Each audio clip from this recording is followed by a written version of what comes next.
Động vật có vú lớn được vẽ ở đây để tìm kiếm sự giải tỏa khỏi cái nóng khô.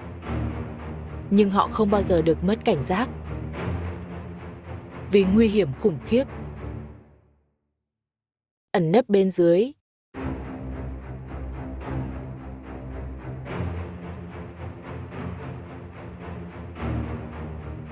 Mục tiêu trong tầm ngắm của nó có rất ít hy vọng trốn thoát. Người lớn có thể sống sót trong nhiều tháng chỉ với một bữa ăn.